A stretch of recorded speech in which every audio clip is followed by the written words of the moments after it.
Anduin's War. Arthas reincarnated? You guys know, I love me some Arthas.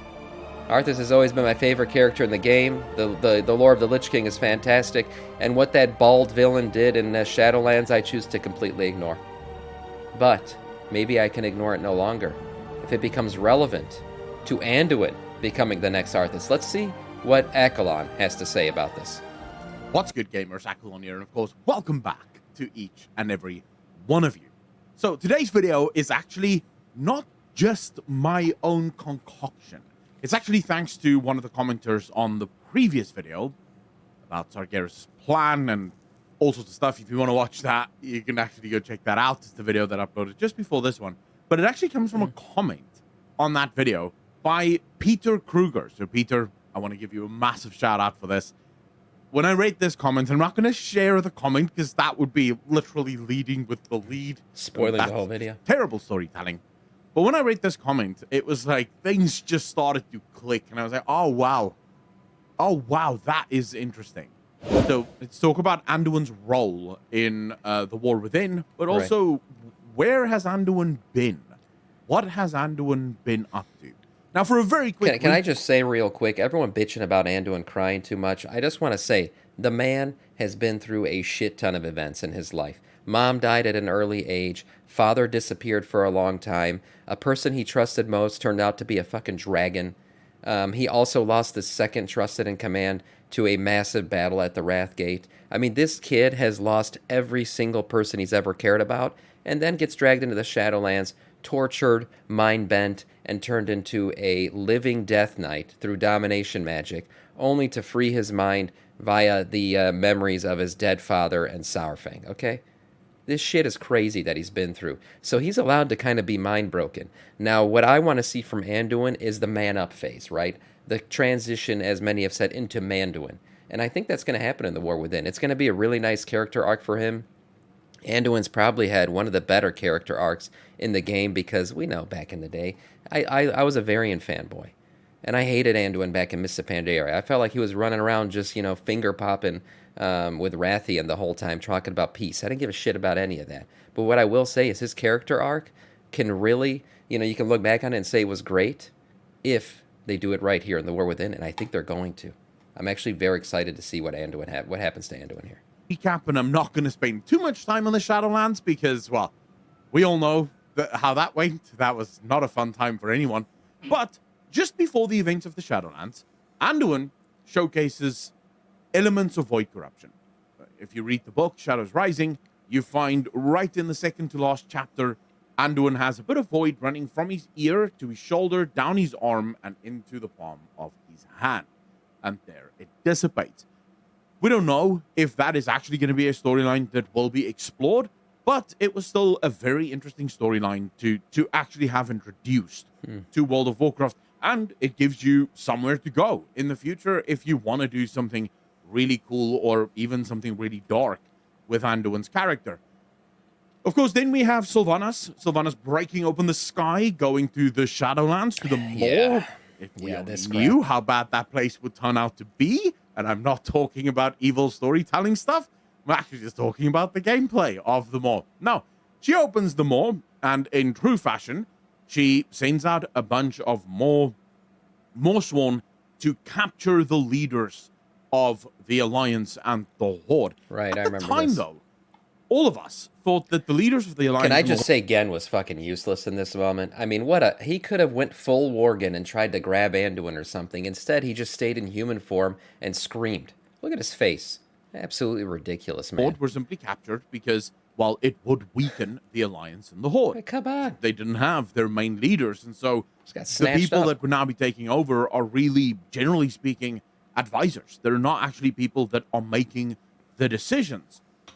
But then we start learning a bunch of interesting things. Zuval seems to be testing these leaders. He seems to be running taste after taste after taste. If only he had a flag. Looking for something. We have Thrall confirming this during the campaign. We have Jaina confirming that she would constantly escape and then simply be recaptured.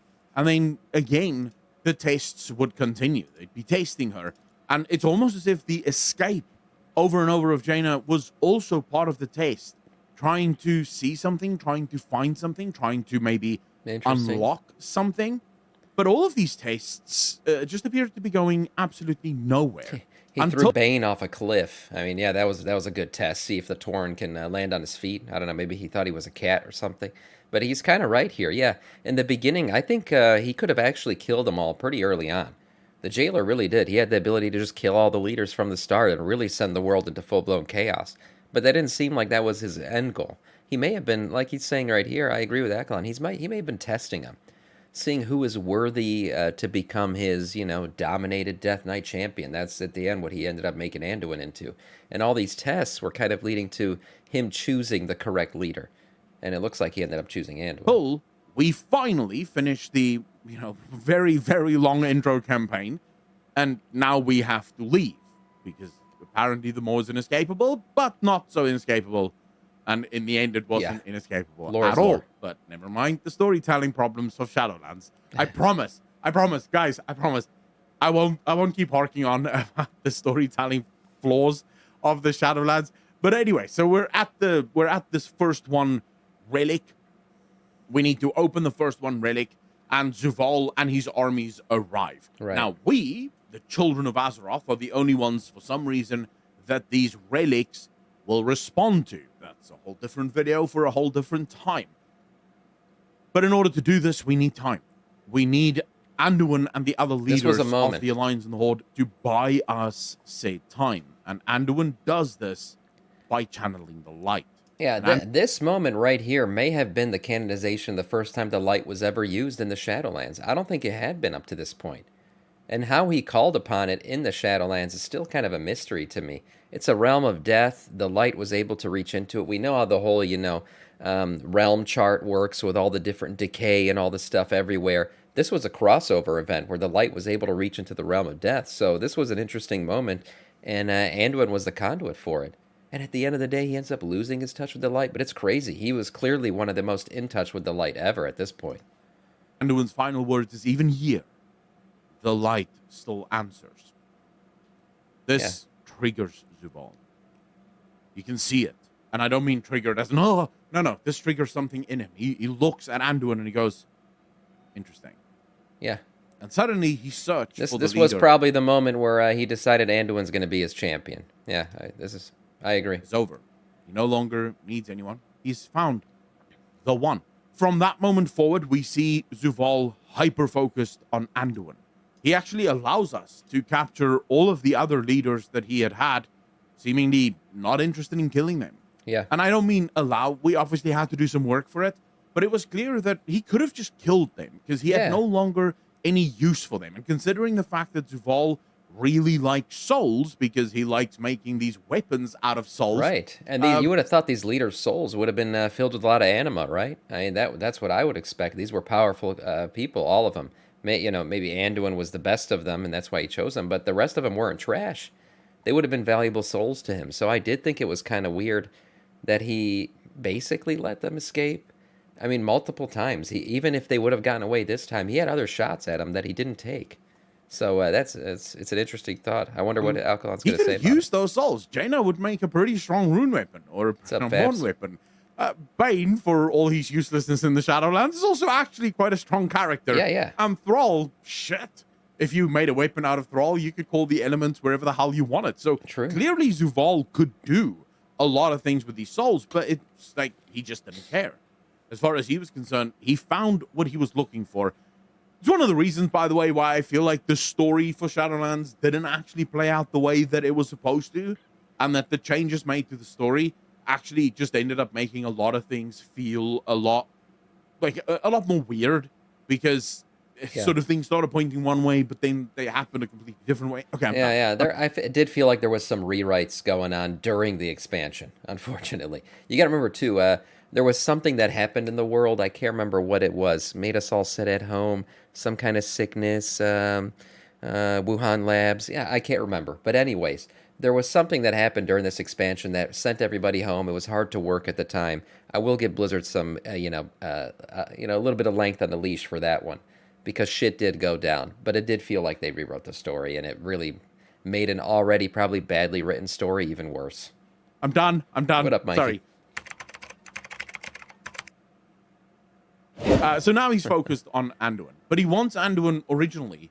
He wants Anduin to accept that what he wants is actually what's good, and Anduin should be seeing that.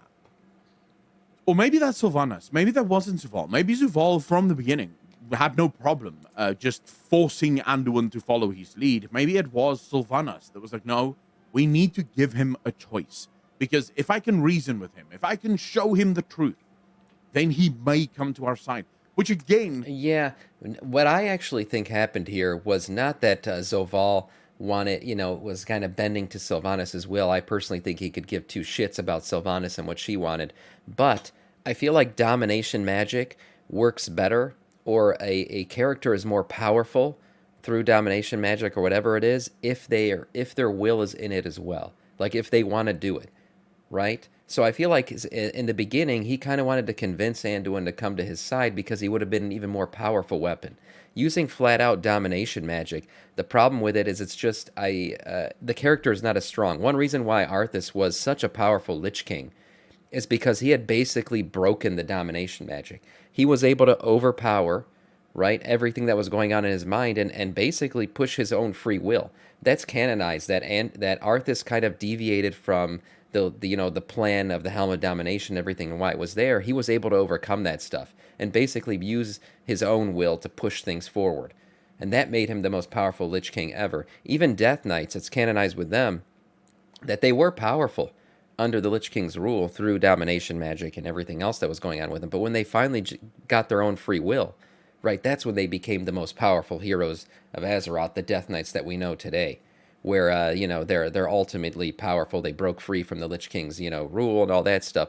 So yes, domination magic is powerful, but a character with a free will who's using a rune weapon and everything else, that's even more powerful. And I think that was his goal with Anduin. He was going to try to do that, and when he realized that his will was not going to be broken, he was not going to be able to be turned to his side, he just goes, fuck it, we'll just dominate him. We'll just dominate him. He'll be powerful enough even under that rule. Suggests to you that even at that time, Sylvanas had a very different idea about what they were actually doing. It wasn't just to kill everyone. It wasn't just to end the universe. Sylvanas' ideas were very, very different. And she genuinely believed that if she could explain to Anduin, if she could show Anduin, then they could actually get together and Anduin would actually see the logic of her plan. Now, I do want to point out, just at this moment in time, Anduin did actually see the logic in her plan. Anduin listened to her, and you could hear... He did. Anduin never told her, you're absolutely nuts, that's not the problem. Anduin's only objection to what Sylvanas was saying was that Zuval isn't any better. True, yeah. I don't think Anduin disagreed with her that the world is broken and the whole, mechanism of the world is broken. There's a lot of corruption. Things aren't right. I think Anduin agreed with her on a lot of those points. He just thought her means of, I guess, breaking the chain, as she kept saying all that shit, her means of getting there was incorrect. That's how Anduin felt. He probably felt there's a better way to do this. I don't know what the way is, but it's not this way, Sylvanas. You're doing it wrong. The jailer's a piece of shit. Look how bald he is. Bald people can't be trusted. Like that kind of thing. All will do the exact Which means I'll be untrustworthy thing. very soon in so the next couple clearly, years. At least to some extent, the things that Sylvanas Oh man, I feel bad for saying that now. Akalan's ahead of me. Look, I'm balding. Okay, I'm balding. This is my. I'm heading this direction, so I can empathize with it. Made sense to Anduin. Another he fellow balding believed man. it. He couldn't help but to. And if you listen to Sylvanas' words, they do ring very, very true. It doesn't sound like she was trying to deceive him. It really does sound like she was giving him her honest thoughts. And this was making an impact on Anduin. Anduin's one problem was that Zuval would literally do the exact same thing. Zuval isn't actually looking to set the universe free from all the powers and the gods that want to play with our lives. Right. Zuval just wants to be the god that plays with our lives. And Anduin wasn't incorrect in that. It actually shows an incredible amount of intelligence and character growth on Anduin's side. Yeah. Because he's no longer the sort of immature, childish, naive boy that believes peace above all other things.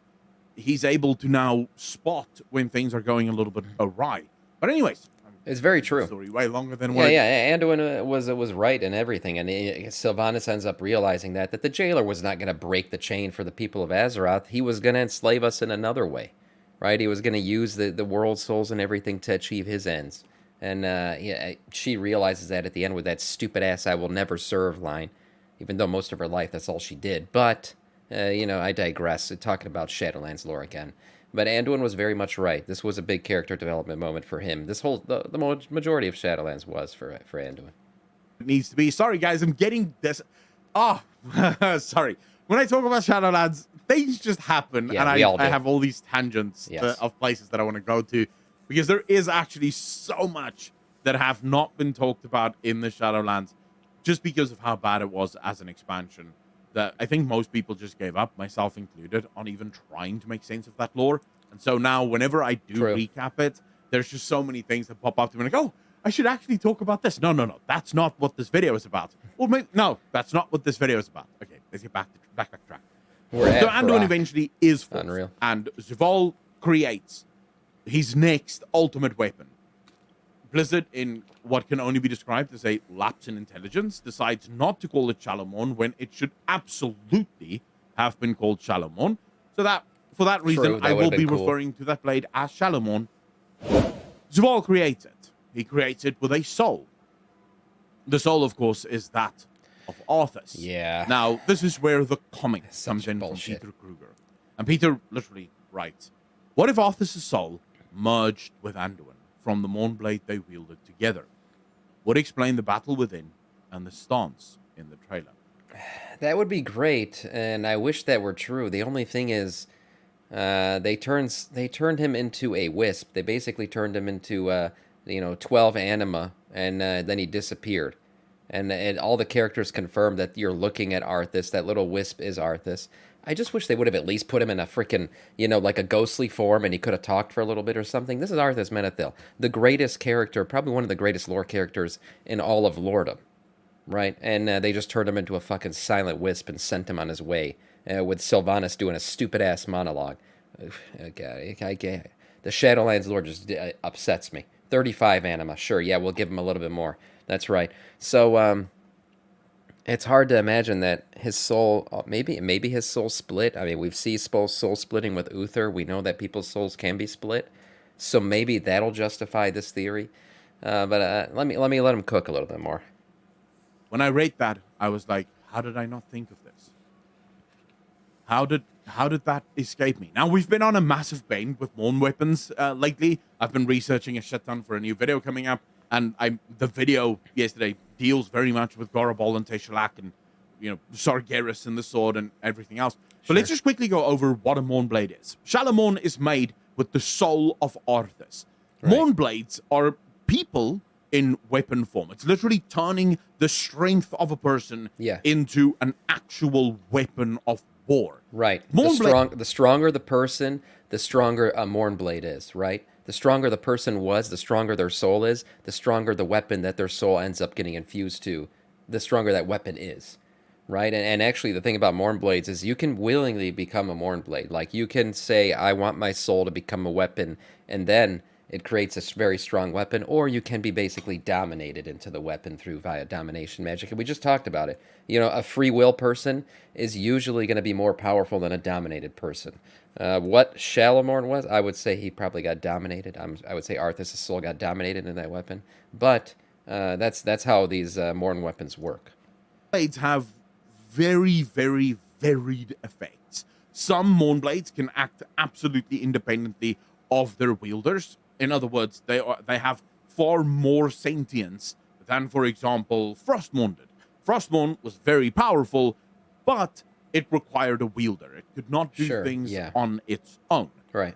Shalomon strikes me as incredibly similar to Frostmourne, and I agree. that also kind of speaks to, I may actually just have figured out inadvertently while making this video, why Frostmourne was made in the first place. Remember, Frostmourne was made by extracting the plans of the Mourn weapons, from the mind of the Primus, we'll talk about Oh that God. Oh God. The another day. Primus. Gonna go down another But rabbit hole. the weapon schematics is extracted from the Primus, Yeah. and Frostmourne is born. Now, when we look at what Frostmourne does, whenever Frostmourne kills someone, it absorbs the soul of those that it kills. But it can Sure. also choose. It doesn't have to absorb the souls. When it absorbs these souls, it becomes stronger, and it actually learns from this person. When we look at Shallowmourne, the first instance of Shallowmourne's usage is with Gracia from Bastion. What happens after Anduin stabs her with the blade?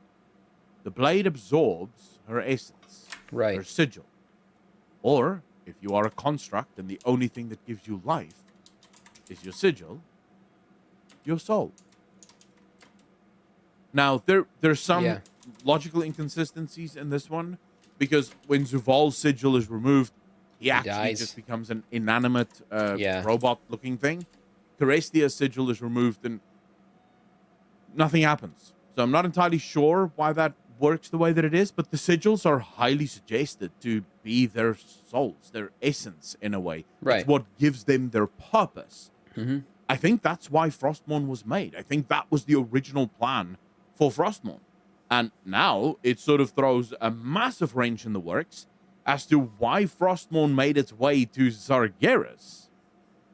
Originally, we all just assumed that, well, Denathrius worked with Zuval, and Zuval wanted the blade with Sargeras. But what if that isn't the case?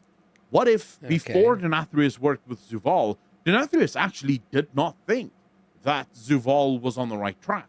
Denathrius actually believed that there may be someone better for this, and Denathrius stole the blade because he knew what Zuval wanted to do. Zuval wanted to use that blade, create a champion, send that champion into the Shadowlands, create all of the sigils, take those sigils to the sepulcher of the first ones, Right. and then dominate the universe with all of the sigils of all of the eternal ones of the Shadowlands. Okay. And Denathrius was like, "Fuck it, I'm one of these eternal ones. I don't want to do that. Go steal it, my children, and then take it to this other nutcase that wants to destroy the whole galaxy with it," right? And so that's exactly what happened. So yeah, just a little bit of a thing here. But all right, so Mournblades also have, and again, we kind of have to look to Frostmourne for this, because the reason I'm telling you what Frostmourne did is because Shallowmourne seems to do exactly the same thing. It appears as if after the breakage or the destruction of Frostmourne, Zuval needed another weapon that does exactly the same thing as Frostmourne. So he took the previous wielder of Frostmourne, pretty much the only one that would have the knowledge left of he did have the knowledge, that's for sure. And like I said, he was one of the most powerful to ever do it, right? To ever wield that stuff, because he also had the willpower to somewhat resist the domination.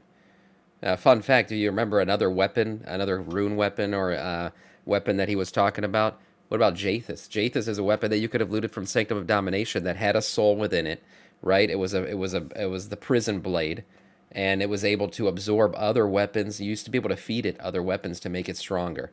So another really cool Mournblade that showed up in Shadowlands. Like Shadowlands had some cool things that happened for sure, but it did make a lot of sense that ARTHAS would be the soul chosen to put into a Mournblade, because he was one of the greatest wielders of a Mournblade ever. This blade operates, and then he would put this soul into this new blade, into Shallowmourne. And now Shallowmourne becomes Frostmourne.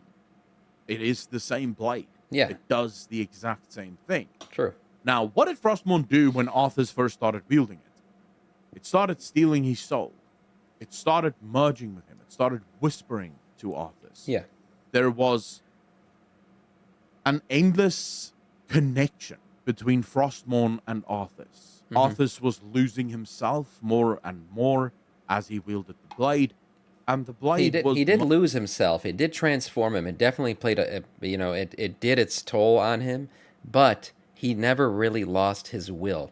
He was still able to do the things he wanted to do. And if you remember, the reason why he was making the Scourge and doing everything he was doing was not as the jailer intended. All that stuff was supposed to happen a certain way because the jailer, wanted to open the maw and come into our world and all that stuff.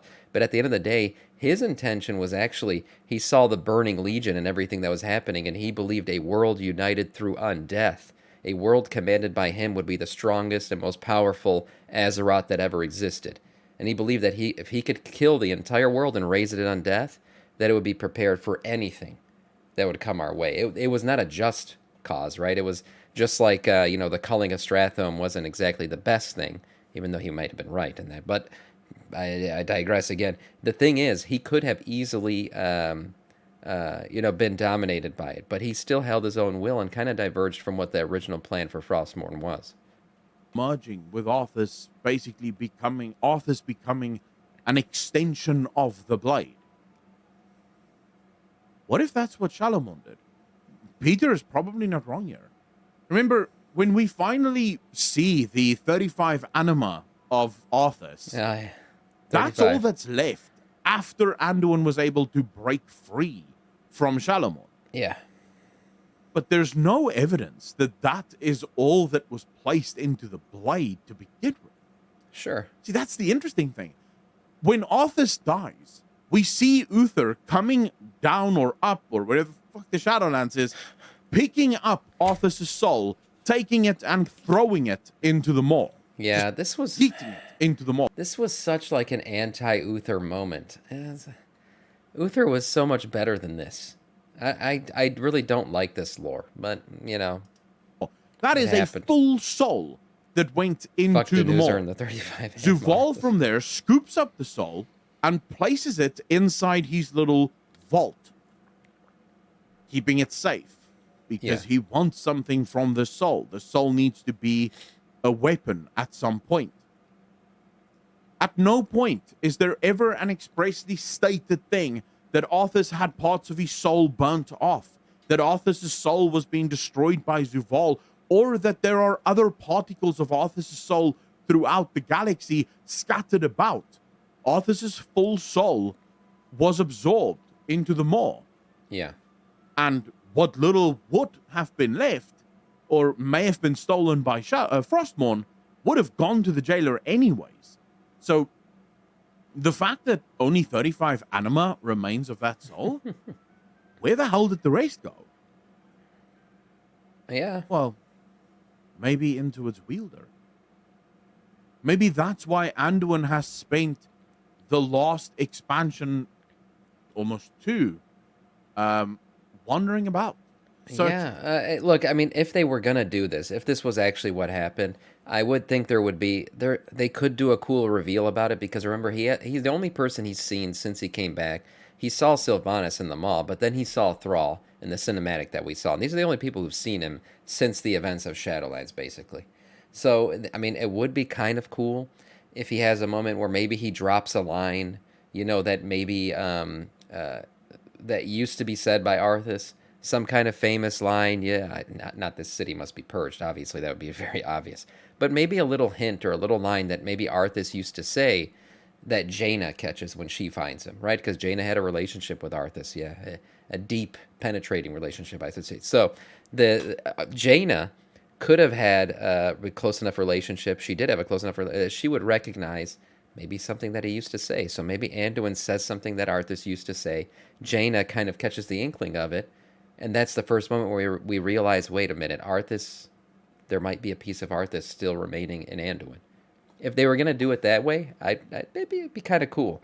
I do hate the way the story of ARTHAS ended, and maybe this would redeem that story a little bit. Searching for something, searching for purpose, searching for meaning. Because Anduin is no longer just Anduin. Anduin is now ARTHAS reincarnated. A part of ARTHAS is within Anduin. Perhaps guiding him. Perhaps trying to free himself. Mm-hmm. Perhaps Anduin has a war within. Remember, this is the name of the expansion. Oh, shit. I like what he did there. Yeah, the war within. Multiple meanings to this title. Yes. Okay, I like what he did there. The war within is actually referring to multiple things. You got the whole, it's a world soul of Azeroth, but then you got the war within Anduin, his own soul, and what remains of Arthas' soul fighting. Yeah, the war within Anduin. Yeah. The war within. We see Anduin there. He is the main guy. That's a pretty cool moment. What if cool that reveal. is the war within for Anduin?